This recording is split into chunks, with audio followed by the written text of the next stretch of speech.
Welcome to only IAS. स्वागत है आप सभी लोगों का प्रीलिम बूस्टर न्यूज डिस्कशन में। आज 6 अप्रैल 2022 है, तो आइए देख लेते हैं कि ऐसे कौन से इंपॉर्टेंट आर्टिकल्स हैं जो आज हमें कवर करने हैं। हमारा first article integrated bio refineries mission के बारे में है। बायो रिफाइनरीज जिनको बायोफ्यूल्स को प्रोसेस करना होता है। बायोफ्यूल आप समझते हैं जिनको हम किसी बायोलॉजिकल कंपाउंड से तैयार करते हैं, वो लिविंग या नॉन लिविंग हो सकते हैं। तो अभी हाल ही में यूनियन मिनिस्टर ऑफ स्टेट जो साइंस एंड टेक के लिए, उन्होंने एक बहुत ही मेजर फ्यूचरिस्टिक इनिशिएटिव लॉन्च किया है जो कि पब्लिक प्राइवेट पार्टिसिपेशन पे बेस्ड होगा। गवर्नमेंट का भी इन्वॉल्वमेंट होगा और प्राइवेट एंटिटीज भी इसमें शामिल होंगी। ये बेसिकली क्लीन एनर्जी के लिए है, जो ग्रीन हाउस गैसेस का एमिशन या तो कम करते हैं या फिर नहीं करते हैं। और इस इनिशिएटिव को नाम दिया गया है मिशन इंटीग्रेटेड बायो रिफाइनरीज। इस मिशन में जो बातें आपको मिलेंगी वो मोर एंड लेस अच्छी बातें मिलेंगी। वैसे मैं आपको बता दूं कि एक ग्लोबल मिशन है जो पूरी दुनिया के लिए है, दैट इज मिशन इनोवेशन। उसी के अंडर में इस इंटीग्रेटेड बायो रिफाइनरीज मिशन को लॉन्च किया गया है। अभी हम मिशन इनोवेशन के बारे में भी चर्चा करेंगे। इसे कोलेड किया जा रहा है इंडिया और नीदरलैंड्स के द्वारा, मतलब ये दो देश हैं जो मेनली इसमें शामिल हैं। इसके माध्यम से बेसिकली हमें करना क्या है, हमें इनोवेटिव सॉल्यूशंस निकालने हैं, समाधान निकालने हैं, ताकि हम आने वाले समय में जो बायो रिफाइनरीज हैं उनको कमर्शियलाइज कर सकें, जिसके माध्यम से जो फॉसिल बेस्ड फ्यूल्स हैं हम उन्हें 10% तक रिप्लेस कर दें बायोफ्यूल्स के साथ, या फिर ऐसे केमिकल्स या मटीरियल्स के साथ जो कि कम नुकसान पहुंचाते हैं हमारे एनवायरमेंट को। और ये काम हमें 2030 तक करना है, 2030 तक। ये एक पब्लिक प्राइवेट पार्टनरशिप के मोड पे काम कर रहा है, जहां पर दुनिया भर के कई सारे देश, international organisations, corporate sector, academic institutions और सिविल सोसाइटीज ये साथ मिलकर आ रहे हैं और रीन्यूएबल फ्यूल्स, केमिकल्स या मटीरियल्स के लिए जो कार्बन का कम एमिशन करते हैं उनको लेकर इनोवेशंस को बढ़ावा दे रहे हैं। कुछ अन्य कंट्रीज भी इसमें शामिल हैं, इंडिया और नीदरलैंड के अलावा, जो है ब्राजील और कनाडा। ब्राजील और कनाडा इस इनिशिएटिव में है कोर मेंबर। इसके अलावा है यूरोपियन कमीशन और यूनाइटेड किंगडम, ये सपोर्टिंग मेंबर्स हैं। कुछ और इनिशिएटिव्स भी इस मिशन के जो आर्टिकल्स हैं उसका हिस्सा हैं, that is material acceleration platform, map. यहां पे 3 मैप्स की बात की गई है, मटीरियल एक्सेलरेशन प्लेटफॉर्म्स की बात की गई है। इसे सेटअप किया जाएगा department of science and tech के द्वारा। ये काइंड ऑफ प्लेटफॉर्म होगा जो आने वाले इस प्रकार के मटीरियल्स को डेवलप करेगा या एक्सेलरेट करेगा, जिससे हम कंप्यूटिंग, आर्टिफिशियल इंटेलिजेंस या मशीन लर्निंग की कैपेसिटी को बढ़ा सकें, और वो जो हमारा लो कार्बन एनर्जी का टारगेट है उसको मीट करने में हेल्प करे। दूसरा है हाइड्रोजन वैली प्लेटफॉर्म। जो हाइड्रोजन वैली प्लेटफॉर्म है, उसमें वैली का मतलब कुछ ऐसे एरियाज से होता है जहां पर हम बेसिकली हाइड्रोजन फ्यूल के डिमांड या सप्लाई को इंसेंटिवाइज करते हैं या उनके जनरेशन को उस एरिया में बढ़ा देते हैं। Department of science and tech ने कमिट किया है कि 2030 तक भारत में 3 क्लीन हाइड्रोजन वैलीज डेवलप की जाएंगी, जहां पे हम हाइड्रोजन फ्यूल को बढ़ावा देंगे। तीसरा है national funding opportunity on sustainable aviation fuel. यहां पे रिसर्च एंड डेवलपमेंट को बेसिकली बढ़ावा दिया जाता है, टेक्नोलॉजिकल इनोवेशंस को हम फोस्टर करते हैं, ताकि बायोफ्यूल जो एविएशन एप्लीकेशंस में इस्तेमाल हो सकते हैं, एविएशन सेक्टर में इस्तेमाल हो सकते हैं, हम उन्हें आगे बढ़ाएं। मिशन इनोवेशन की बात करते हैं, जिसके तहत ये मिशन चल रहा है, that is integrated bio refineries mission. Mission innovation एक ग्लोबल इनिशिएटिव है, जैसा कि मैंने आपको बताया। ये एक इंटर गवर्नमेंटल प्लेटफॉर्म है जहां पे दुनिया के कई सारे देश या सरकारें इकट्ठा होती हैं।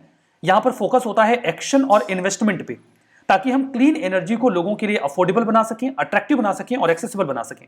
इस मिशन को 2015 का जो पेरिस एग्रीमेंट हुआ था उसके पैरेलल ही लॉन्च किया गया था। इसमें 23 देश शामिल हैं। आपको सभी देशों के नाम याद रखने की आवश्यकता नहीं। जब किसी ऑर्गेनाइजेशन में बहुत सारे देश हों तो आप कुछ बातों पे ध्यान रख सकते हैं, जैसे इंडिया है कि नहीं है, पाकिस्तान है कि नहीं है, चाइना और यूएसए है कि नहीं है। तो देखिए, इसमें आप देखेंगे तो चाइना है, इंडिया ऑब्वियसली है क्योंकि हम इसकी बात कर रहे हैं, तो इंडिया भी है, यहां पर यूके और यूएसए भी है। ध्यान दीजिएगा कि इस पूरे ग्रुप में आपको पाकिस्तान नहीं मिलेगा। तो बस इतना आपको ध्यान देना होता है अगर किसी ग्रुप में बहुत सारे देश हैं तो। अब आइए बात करते हैं mRNA टेक्नोलॉजी के बारे में। हाल ही में एक वैक्सीन मेकिंग कंपनी है, नाम है बायोलॉजिकल ई। उन्हें mRNA टेक्नोलॉजी दी जा रही है। ये टेक्नोलॉजी उन्हें दे कौन रहा है? वर्ल्ड हेल्थ ऑर्गेनाइजेशन का जो टेक्नोलॉजी ट्रांसफर हब है वो इस कंपनी को ये टेक्नोलॉजी दे रहा है। देखिए, टेक्नोलॉजीज को डिसेमिनेट करते हैं वेरियस कंपनीज को, ताकि ऐसी वैक्सीन वगैरह को तेजी से डेवलप किया जा सके जिनका इस्तेमाल बहुत जरूरी है। कोविड-19 के लिए हमें तेजी से वैक्सीन की आवश्यकता है। देखिए, वैक्सीन को बनाने में यूजुअली अगर आप देखेंगे तो लगभग 8 सालों का समय लग जाता है, जो 3 लेवल का पूरा ट्रायल होता है उसको कंप्लीट करने में, जो ऑर्डिनरी वैक्सीन होती हैं उनको। लेकिन अगर हम mRNA टेक्नोलॉजी का इस्तेमाल करके वैक्सीन को बनाएं तो ये वैक्सीन तुलनात्मक रूप से कम समय में बन जाती हैं। अब ये वैक्सीन होती क्या है, यहां पे एम का जो मतलब है वो है मैसेंजर, और आरएनए के बारे में आप बायोलॉजी में पढ़ते हैं, तो जो मैसेंजर आरएनए या एमआरएनए टेक्नोलॉजी है वो हमारी सेल्स को इनेबल कर देती है कि वो किसी भी इंफेक्शियस डिसीज को लेकर अवेयर हो जाते हैं, उसे पहचान लेते हैं और हमारी बॉडी को बचाते हैं। इसके साथ जो सबसे बड़ा चैलेंज होता है जो एमआरएनए टेक्नोलॉजी का इस्तेमाल करके बनाई गई वैक्सीन होती हैं कि हमें इन्हें ठंडी जगहों पर रखना होता है, इसीलिए इनका ट्रांसपोर्टेशन और स्टोरेज बहुत ही सावधानी से करना पड़ता है। अब ये एमआरएनए वैक्सीन बनाई कैसे जाती हैं और ये टेक्नोलॉजी कैसे वर्क करती है, मैं आपको आसान भाषा में समझाता हूं। आपने कोरोना वायरस के बारे में जाना है, कोरोना वायरस का एग्जाम्पल लेके इस बात को समझते हैं। कोरोना वायरस की अक्सर इमेज जो आपने देखी होगी वो कुछ ऐसी है। कोरोना वायरस में आपको दिखते हैं कुछ स्पाइक्स, ये स्पाइक्स सर्टेन प्रोटीन से बने होते हैं। जब कोरोना वायरस हमारी बॉडी में एंटर करता है तो बेसिकली हमारी जो बॉडी की सेल्स हैं उनके साथ अपनी इन स्पाइक्स को अटैच कर देता है, और अटैच करने के बाद वो इस पूरी सेल को इन्फेक्ट कर देता है। जब इस स्पाइक के प्रोटीन से अटैच होने के बाद हमारी सेल इन्फेक्ट हो जाती है तो ये जो सेल है वो एक फैक्ट्री की तरह वर्क करने लगती है, मतलब ये सेल अगेन कई सारे कोरोना वायरस प्रोड्यूस करने लगती है, तो ये उनके लिए एक फैक्ट्री की तरह काम करने लग जाती है। इन दैट केस अगर हमें कोई वैक्सीन चाहिए तो हमें हमारी बॉडी के इम्यून सिस्टम को स्ट्रांग करना होगा। अभी जो कई सारे कोरोना वायरस हमारी बॉडी में फैल रहे हैं वो हमारे सेल्स को इन्फेक्ट करके उन्हें फैक्ट्रीज की तरह इस्तेमाल कर रहे हैं, और वायरस को प्रोड्यूस करने के लिए, उसे रोकने के लिए हमारी बॉडी का इम्यून सिस्टम वर्क करता है। लेकिन इम्यून सिस्टम को इस बात को आइडेंटिफाई करने के लिए कि आखिर इसे काउंटर कैसे करना है समय लगता है। इस ड्यूरेशन में ये वायरस प्रभावी होता है। एक बार हमारे इम्यून सिस्टम को ये पता चल जाए कि इसे काउंटर कैसे करना है तो हमारा इम्यून सिस्टम कई तरीके की एंटीबॉडीज जनरेट करने लगता है, और फिर ये एंटीबॉडीज इन वायरस के जो स्पाइक्स हैं उनके साथ अटैच होकर इन्हें डिस्ट्रॉय करना शुरू कर देते हैं। कई बार ये काम बहुत डिले हो जाता है और किसी व्यक्ति की जान भी चली जाती है इस प्रकार के वायरस से होने वाली बीमारी से। अब यहां पर इस वायरस से बचने का जो तरीका होता है वो होता है वैक्सीन बनाना। वैक्सीन में बेसिकली हम करते क्या हैं कि इसी प्रकार के किसी वायरस को फेंटेड फॉर्म में या इनएक्टिव फॉर्म में बॉडी में एंटर करवा देते हैं। जो हमारी बॉडी का इम्यून सिस्टम है वो उस वायरस को पहचान जाता है, और फिर अगर ओरिजिनल वायरस का अटैक होता है तो वो उसके लिए पहले से ही एंटीबॉडी बनाने के लिए तैयार होता है और हमारी बॉडी को उस वायरस से बचा सकता है। लेकिन इस प्रकार की वैक्सीन जिसमें हम किसी ओरिजिनल वायरस को फेंट करके या इनएक्टिव करके बॉडी में एंटर करवाते हैं उसके कुछ डिसएडवांटेजेस हैं। पहली बात तो ऐसी वैक्सीन को बनाने में बहुत ज्यादा समय लगता है। दूसरी बात कि ऐसी वैक्सीन में बेसिकली हम ओरिजिनल वायरस को ही फेंट करके या डीएक्टिवेट करके बॉडी में डाल रहे हैं, तो वो कुछ समय के लिए बॉडी में उस बीमारी के सिम्टम्स भी दिखाता है, यानी कि बॉडी को वीकन भी करता है। अगर हम केवल पूरे वायरस पे फोकस ना करके इस स्पाइक पर ही फोकस करें तो बताइए कैसा रहेगा। बताओ हमें पूरे वायरस से क्या काम है, असली बीमारी की जड़ तो ये स्पाइक है ना। तो हम इस सेल के डीएनए या आरएनए के स्ट्रक्चर को समझ लेते हैं। जैसे ही हमें किसी वायरस के डीएनए या आरएनए के स्ट्रक्चर के बारे में जानकारी मिल गई तो हम ये समझ जाते हैं कि ये स्पाइक जिस प्रोटीन से बन रहा है उसके लिए कौन सा आरएनए रिस्पॉन्सिबल है, तो उस आरएनए की हम कोडिंग कर लेते हैं, और फिर जो हम वैक्सीन बनाते हैं वो पूरे वायरस पे बेस्ड नहीं होती बल्कि उस आरएनए पर बेस्ड होती है जिस आरएनए का इस्तेमाल करके ये वायरस इन स्पाइक्स को डेवलप करता है या वो प्रोटीन जनरेट करता है जिनसे ये स्पाइक्स बनती हैं और वो सेल्स के साथ अटैच होकर सेल्स को इन्फेक्ट करती हैं। एक बार हमने उस आरएनए को सिंथेटिकली लैब में बना लिया तो फिर हम उसकी मदद से बना लेते हैं वैक्सीन, और उसके बाद हम बॉडी में पूरा का पूरा वायरस नहीं डालते बल्कि सिर्फ वो आरएनए डालते हैं मैसेज कोडिंग के साथ। जब वो आरएनए हमारी बॉडी में जाता है तो बेसिकली वो एंटर कर जाता है हमारी सेल्स में, और अब जब सेल्स हैं तो वो सेल्स उस आरएनए की कोडिंग का इस्तेमाल करके इसी प्रकार के प्रोटीन वाले स्पाइक्स जनरेट करने लग जाते हैं।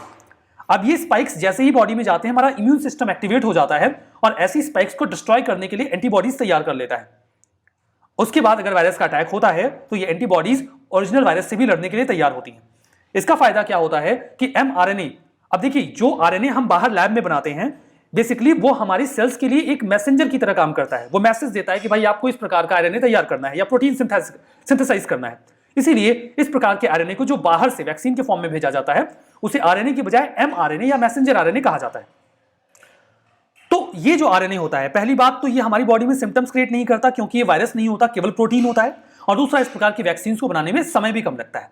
तो आपने एमआरएनए का पूरा सिस्टम समझ लिया और ये वैक्सीन कैसे वर्क करती हैं। कुल मिला के जो बातें मैंने आपको आसान भाषा में समझाई हैं उन्हीं बातों को यहाँ वर्ड्स के फॉर्मेट में लिखा गया है।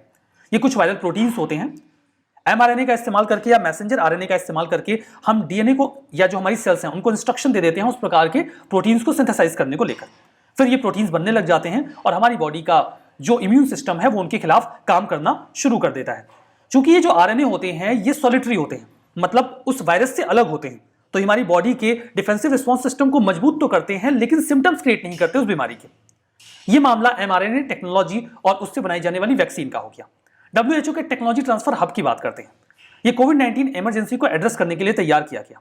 इसके माध्यम से जो बहुत ही स्ट्रेटेजिक टेक्नोलॉजीज हैं वैक्सीन वगैरह बनाने को लेकर, उसे कुछ कंपनीज को सौंप दिया जाएगा ताकि हम उन वैक्सीन को और तेजी से डेवलप कर सकें। इसके लिए हम कोविड-19 ही नहीं बल्कि मलेरिया, HIV और कैंसर जैसी बीमारियों को भी टारगेट कर सकते हैं। हमारा जो नेक्स्ट आर्टिकल है वो सेक्रेड ग्रूव्स के बारे में है। ग्रूव्स का मतलब जंगल ही होता है और सेक्रेड का मतलब होता है पवित्र, मतलब ऐसे जंगल जो पवित्र हैं। इंडिया के जो सेक्रेड ग्रूव्स हैं वो धीमे धीमे कम होते जा रहे हैं क्योंकि ह्यूमन पॉपुलेशन बढ़ रही है, बायोमास का रिमूवल हो रहा है, पोल्यूशन बढ़ता जा रहा है। दैट इज द रीजन कि जो फंक्शनल वैल्यूज हैं वो कम हो रही हैं और ग्रूव्स को नुकसान हो रहा है। सेक्रेड ग्रूव्स क्या होते हैं? सेक्रेड ग्रूव्स फॉरेस्ट के छोटे छोटे टुकड़े होते हैं जिन्हें कोई कम्युनिटी प्रोटेक्ट करती है इस आधार पे कि वो उनके लिए रिलीजियस पॉइंट ऑफ व्यू से बहुत इंपॉर्टेंट है। ये जंगल अक्सर बहुत घने होते हैं जिनमें लता, क्लाइंबर्स, हर्ब्स, श्रब्स या ट्रीज पाए जाते हैं। बेसिकली उनका ऐसा मानना होता है कि उस जंगल में उनका कोई विलेज डेटी, गांव का कोई देवता जिन्हें ग्राम देवता कहते हैं, वो निवास करते हैं। अक्सर ये ग्रूव्स किसी ऐसी नदी या वाटर सोर्स के किनारे होते हैं जिसमें हमेशा पानी रहे। तो ये हरे भरे जो जंगल के हिस्से होते हैं जहां पर बढ़िया तरीके से जो लोग कम्युनिटी के लोग होते हैं वो उसे प्रिजर्व करते रहते हैं। जो सेक्रेड ग्रूव्स होते हैं वो एक प्रिमिटिव प्रैक्टिस है जिसके माध्यम से कम्युनिटी लेवल पे जो फॉरेस्ट हैं उन्हें प्रोटेक्ट किया जाता था। देखिए, प्रोटेक्टेड एरिया कैटेगरी में जो wild life protection amendment act 2002 आया उसमें सेक्रेड ग्रूव्स को शामिल कर लिया गया और यह भी कहा गया जो कम्युनिटी हेल्ड लैंड है उसे प्रोटेक्ट किया जाएगा जिसमें सेक्रेड ग्रूव्स भी शामिल हैं। तो कुल मिला के सेक्रेड ग्रूव्स को बचाने के लिए एक स्टैच्यूटरी प्रावधान कर दिया गया through this act of 2002। Sacred grooves की में जो एक्टिविटीज होती हैं उन्हें रेगुलेट किया जाता है ताकि इन्हें बचाया जा सके। जैसे सेक्रेड ग्रूव्स में शिकार करना या पेड़ों को काटना पूरी तरीके से मना होता है। हालांकि हनी कलेक्शन या जो सूखे पेड़ हैं उनको काटने को लेकर अलाउ कर दिया जाता है। एनजीओज लोकल विलेजर्स के साथ मिलकर इस प्रकार के जंगलों को बचाते हैं। देखिए, कई सारे केसेस में जो कम्युनिटी के मेंबर्स होते हैं वो इन ग्रूव्स को बचाने का प्रयास करते रहते हैं। ठीक है, तो परंपरागत रूप से ऐसा चला आ रहा है। वर्तमान में आपको लगभग 14,000 सेक्रेड ग्रूव्स इंडिया में मिल जाएंगे जहां पर आपको रेयर फौना और फ्लोरा मिलेगा। इन सेक्रेड ग्रूव्स को अलग अलग राज्यों में अलग अलग नामों से पुकारा जाता है। हो सकता है आपसे पूछ लिया जाए कि किस जगह पे इन्हें किस नामों से पुकारा जाता है। हालांकि काफी टफ हो जाएगा आपके लिए अगर ऐसा पूछा जाता है, स्टिल आप देख सकते हैं। बिहार में इन्हें कहा जाता है सरना, हिमाचल प्रदेश में देववन, कर्नाटका में देवरकाडू, केरला में कावू, मध्य प्रदेश में देव, महाराष्ट्र में देवराहाती या फिर देवराई, महाराष्ट्र में लाई उमंग, मेघालय में इन्हें लॉ क्यातंग या फिर असोंग खोसी कहा जाता है, राजस्थान में ओरान और तमिलनाडु में इन्हें कहा जाता है कोविल काडू या सर्फकाऊ। तो ये तो अलग अलग राज्यों में इनके नाम हुए। अगला जो मामला है वो जगन्नाथपुरी टेंपल का है। अगला जो सर्वे ऑफ इंडिया ने उड़ीसा की सरकार से ये बोला कि आप अपनी जो बहुत ही एम्बिशियस स्कीम है श्री मंदिर परिक्रमा प्रोजेक्ट, उसको थोड़ा और इंप्रूव करिए, जिसके माध्यम से 12वीं शताब्दी के जगन्नाथपुरी टेंपल को ब्यूटिफाई किया जा रहा है। ये पूरा प्रोजेक्ट कंट्रोवर्सी में रहा बिकॉज इसके लिए प्रोजेक्ट असेसमेंट नहीं किया गया कि इस प्रकार के प्रोजेक्ट का इस प्रकार के मॉन्यूमेंट पर प्रभाव क्या पड़ता है। खैर, बात करते हैं जगन्नाथपुरी टेंपल के बारे में। वैष्णवी टेंपल है जो कि भगवान जगन्नाथ को डेडिकेटेड है, उड़ीसा में लोकेटेड है, पुरी में। भगवान जगन्नाथ भगवान श्री कृष्ण का ही एक रूप माने जाते हैं। वर्तमान के इस टेंपल को 10वीं शताब्दी में बनाया गया। ऐसा माना जाता है कि इसके पहले एक टेंपल आर्किटेक्चर हुआ करता था, उसे ही रीबिल्ड करके जगन्नाथपुरी टेंपल को बना दिया गया। इसे बनाया गया था ईस्टर्न गंगा डायनेस्टी के शासक जो पहले राजा थे अनंत वर्मन छोदगंग देव जी के द्वारा। जो पुरी टेंपल है ये फेमस है एनुअल रथ यात्रा के लिए या चैरिट फेस्टिवल के लिए, जहां पे जो बहुत ही डेकोरेटेड रथ होते हैं वो जो प्रिंसिपल डेटीज हैं जगन्नाथपुरी टेंपल के उनको कैरी करते हैं टेंपल कास में। इसके आर्किटेक्चर की बात करें तो ये उड़िया स्टाइल में बना है, जिसे कलिंगा स्टाइल भी कहा जाता है। काफी मैग्निफिसेंट मॉन्यूमेंट है ये। 4 लाख स्क्वायर फीट का एरिया कवर करता है और फोर्टिफाइड वॉल्स हैं। 20 फीट ऊंची जो दीवारें हैं उन्हें मेघनद पाचेरी कहा जाता है, अगर मैं सही प्रोनाउंसिएट कर रहा हूं तो। फर्दर कुछ और वॉल्स हैं, छोटी वॉल्स हैं, जिन्हें कुरमा भेद कहा जाता है। इस टेंपल में बेसिकली आपको 4 प्रकार का आर्किटेक्चर मिलेगा। पहले फॉर्म में आते हैं देवला, जिन्हें टेंपल के शिखर को कलिंगा आर्किटेक्चर में या उड़ीसा स्टाइल ऑफ टेंपल में देवला कहा जाता है या देउल कहा जाता है। विमान, जो गर्भगृह के ऊपर का स्ट्रक्चर होता है, और गर्भगृह जिसे सैंक्टम सैंक्टोरम बोलते हैं, जहां पे डेटी को रखा जाता है, जहां पर रत्न वेदी होती है यानी थ्रोन ऑफ पर्ल्स, जिसमें ईश्वर का जो मूर्ति है उसे रखा जाता है, स्थापित किया जाता है। दूसरा हिस्सा होता है मुख्यशाला जो फ्रंटल पोर्च होता है मंदिर का। तीसरा नाट मंदिर या नाट मंडप, जिसे ऑडियंस हॉल या डांसिंग हॉल आप बोल सकते हैं। और चौथा भोग मंडप, ऑफरिंग हॉल, जहां पे ऑफरिंग्स दी जाती हैं ईश्वर के लिए। हमारा नेक्स्ट आर्टिकल ग्रैमी अवार्ड के बारे में। काफी प्रेस्टिजियस अवार्ड होता है। अभी वर्तमान में रिकी केज जी को, जो कि इंडियन म्यूजिक कंपोजर हैं, उन्हें कॉन्ग्रेचुलेट किया गया हमारे प्राइम मिनिस्टर के द्वारा, क्योंकि उन्होंने ग्रैमी अवार्ड जीत लिया है अपनी एल्बम डिवाइन टाइड्स के लिए। इसे प्रेजेंट किया जाता है रिकॉर्डिंग एकेडमी के द्वारा अगर किसी ने म्यूजिक इंडस्ट्री में बहुत ही आउटस्टैंडिंग अचीवमेंट अटेन करी है तो। आइए चलते हैं अपने स्कीम के सेगमेंट में। मिनिस्ट्री ऑफ आयुष की पहली स्कीम कवर करेंगे, that is national Ayush grid project. सबसे पहले तो आयुष का फुल फॉर्म क्या होता है? A Ayurveda, Y yoga and naturopathy, U Unani, S Siddha और एच फॉर होम्योपैथी। यहां पे मामला ग्रिड का है। ग्रिड का मतलब क्या होता है? ग्रिड एक कनेक्टिंग पॉइंट होता है जिसमें कई सारी चीजों को कनेक्ट किया जाता है। इस शब्दावली का इस्तेमाल बेसिकली आपने इलेक्ट्रिफिकेशन के केस में देखा होगा, लेकिन यहां पर आयुष को ग्रिड किया जा रहा है, यानी कि कनेक्ट किया जा रहा है। मामला साफ है, इसमें कई सारी चीजों को हम जोड़ेंगे। नोडल मिनिस्ट्री है ministry of Ayush, central sector scheme है, मतलब सारा पैसा केंद्र सरकार खर्च करेगी। यहां पर हम सभी आयुष फैसिलिटीज को एक जगह पे लेकर आएंगे, जिसमें शामिल हैं हॉस्पिटल्स, लैबोरेटरीज, और इस ट्रेडिशनल हेल्थ केयर सिस्टम को प्रमोट करेंगे।